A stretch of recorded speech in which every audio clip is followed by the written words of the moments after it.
अब alpha state पे फिर आते हैं कि अल्फा स्टेट क्या होती है। अल्फा स्टेट में इंसान शऊरी तौर पे जागते हुए अपने सबकॉन्शियस माइंड की हेल्प से कामयाबियां हासिल कर सकता है। कैसे? सिल्वा मेथड गाइड करता है कि ब्रेन को हम जागते हुए अल्फा स्टेट में कैसे लेके जा सकते हैं, जो अभी हम आगे डिस्कस करेंगे। ये चार तो सबसे ज्यादा पॉपुलर है। पांचवी स्टेट भी है, पांचवी स्टेट है इसे गैमा स्टेट कहते हैं, gamma waves. Gamma brain waves जो है ये दिमाग की वो ले रहे हैं कि जब सबसे ज्यादा तेज फ्रीक्वेंसी पे माइंड चल रहा होता है। मैं आपको एक स्लाइड दिखाता हूं।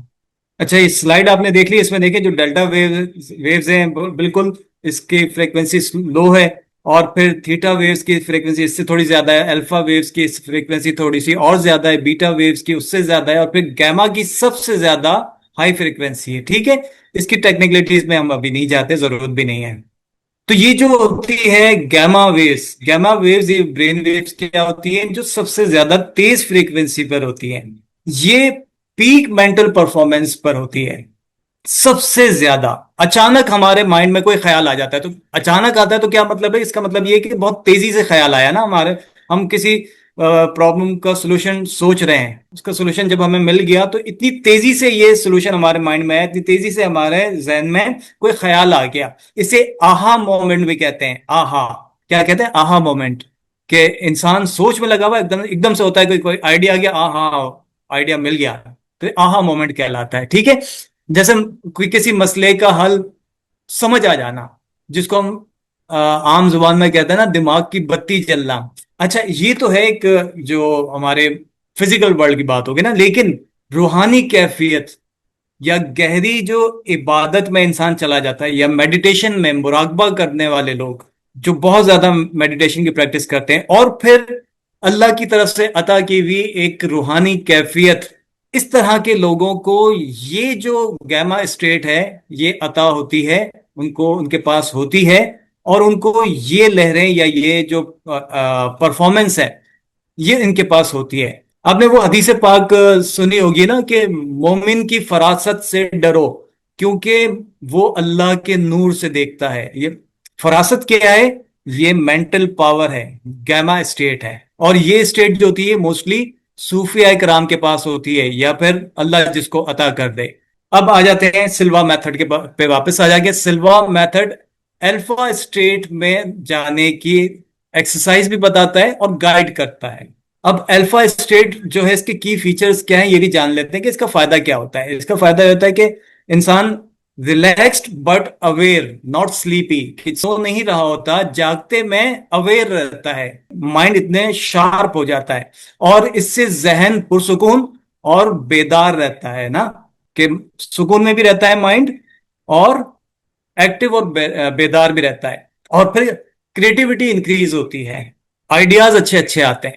अक्सर ऐसा होता है ना कि हम किसी ऐसी जगह पे होते हैं कि जब माइंड पुरसुकून होता है और हम कोई क्रिएटिव काम करना चाह रहे हैं, कोई डिजाइन बना रहे हैं, या कोई हम नए आइडियाज पे कोई स्टोरी लिख रहे हैं, कुछ भी इस तरह के जो क्रिएटिव काम होते हैं, तो हमें एक पीसफुल एनवायरनमेंट चाहिए होता है ना। वो क्या होता है कि पीसफुल एनवायरनमेंट में जब होते हैं, बल्कि मैं बताऊं कि इंसान जब नहा रहा होता है, वॉशरूम में, बाथरूम में होता है, वहां पर आइडियाज ज्यादा आते हैं। रीजन क्या होता है कि इंसान अल्फा स्टेट में होता है, क्रिएटिविटी इंक्रीज हो जाती है, और सबकॉन्शियस माइंड ज्यादा एक्टिव हो जाता है, सबकॉन्शियस माइंड। और फिर क्या होता है कि मेमोराइज करना, कुछ कुछ सीखने की सलाहियत बेहतर हो जाती है। अल्फा स्टेट में जब होता है इंसान, स्ट्रेस खत्म हो जाता है, एंजाइटी कम महसूस होती है, और इंट्यूशन जिसे इल्हाम या विजदान कहते हैं, यानी इनर गाइडेंस, इल्हाम और विजदान या इंट्यूशन क्या होता है, ये इनर गाइडेंस होती है, ये ज्यादा स्ट्रांग हो जाती है। अल्फा स्टेट में जाने के तरीके क्या है? सिल्वा मेथड की कुछ जो पॉपुलर मशहूर टेक्निक्स हैं ये मैं आपके साथ शेयर करता हूं। और आप चाहें तो साथ साथ ये एक्सरसाइज कर सकते हैं, बल्कि मैं सजेस्ट करूंगा कि आप साथ साथ ये एक्सरसाइज करें। और ये जो एक्सरसाइजेस हैं सिल्वा मेथड में, एक बात, एक डिस्क्लेमर मैं दे दूं कि ये याद रखें कि माइंड की जो एक्सरसाइज होती हैं, ठीक है, कोई भी एक्सरसाइज जो साइंटिफिकली या साइकोलॉजिकली बताई जाती है, ये कोई इबादत नहीं होती, लेकिन सपोर्ट करती है इंसान को दुनिया की फिक्रों और टेंशनों से दूर करके इबादत में, जिक्र में, और अल्लाह की याद में फोकस करने के लिए। एक बात, दूसरी चीज ये कि ये भी याद रखें कि ये जो माइंड की एक्सरसाइजेज होती हैं, ये बॉडी बिल्डिंग की तरह होती है कि आप जब अपनी फिजिकल बॉडी को शेप देना चाहते हैं, मेंटेन करना चाहते हैं, हेल्दी रखना चाहते हैं, तो आप जब एक्सरसाइजेस करते हैं, जिम जाते हैं, एक मर्तबा में या बिगनिंग में बॉडी शेप में नहीं आती, है ना। इसी तरह से माइंड भी एक मर्तबा में कंट्रोल में नहीं आता।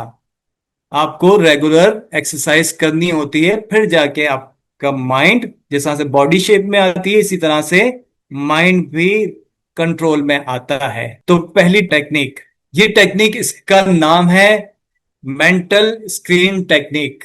मेंटल स्क्रीन टेक्निक जो सिल्वा ने, हाउसी सिल्वा ने ये बताई है, और इनकी एक बुक है, उस बुक में ये सारी टेक्निक्स लिखी हुई है। अब वो टेक्निक क्या है? मेंटल स्क्रीन टेक्निक कि आंखें बंद करें, अपने सामने एक बड़ी स्क्रीन तस्वुर करें, जैसे सिनेमा की स्क्रीन हो।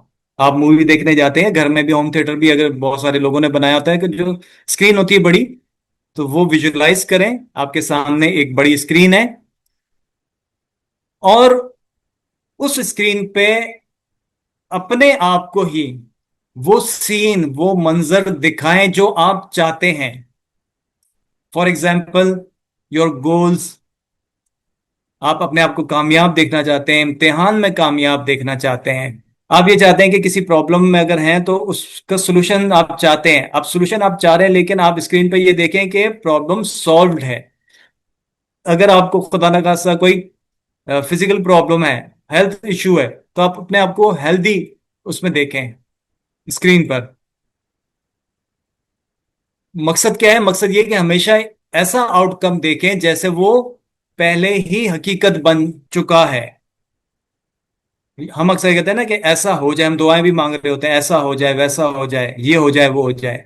ये नहीं सोचना कि हो जाए या हो जाएगा, नहीं।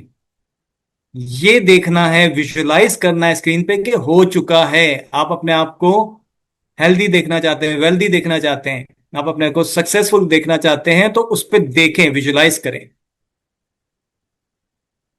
आप उस स्टेज पे, उस मकाम पर हैं। इससे क्या होगा?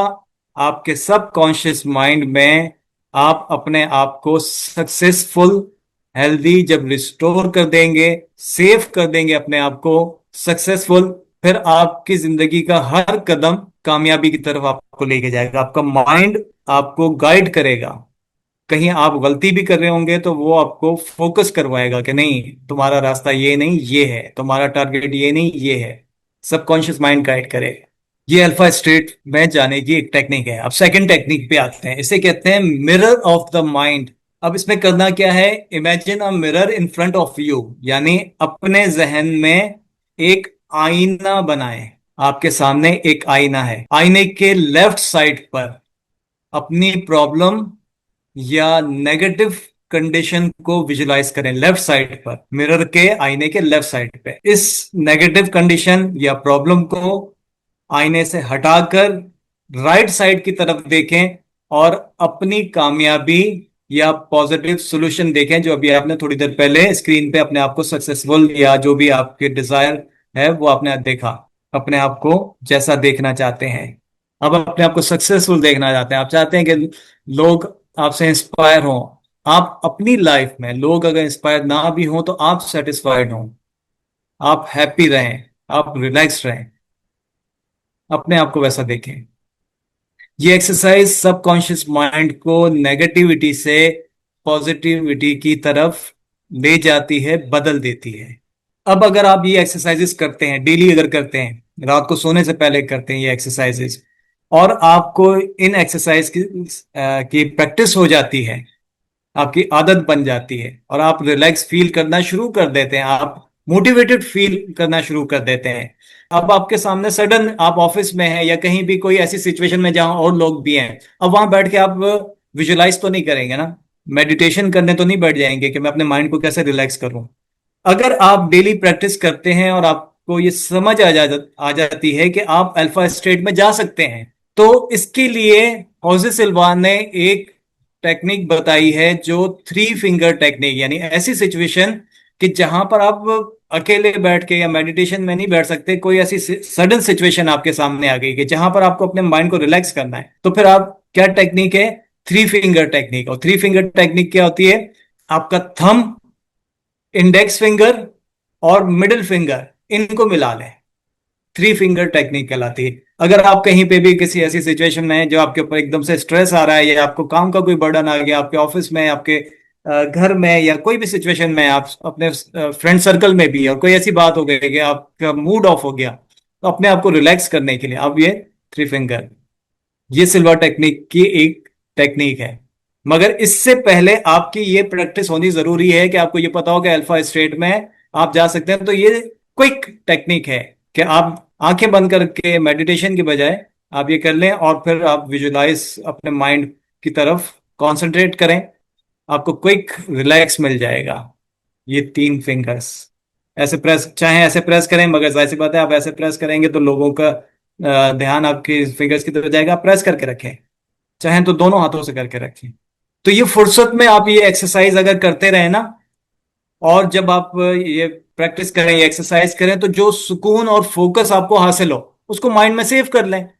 और जब भी आप डेली रूटीन में जब ये करेंगे, तो यही उंगलियां जब आपके सबकॉन्शियस माइंड में सेव हो चुका होगा, वो सुकून, वो रिलैक्सेशन, तो फिर आप जब भी ये फिंगर्स मिलाएंगे, तो ये फिंगर्स मिलाते ही आपका माइंड खुद ब खुद रिलैक्स और फोकस हो जाएगा।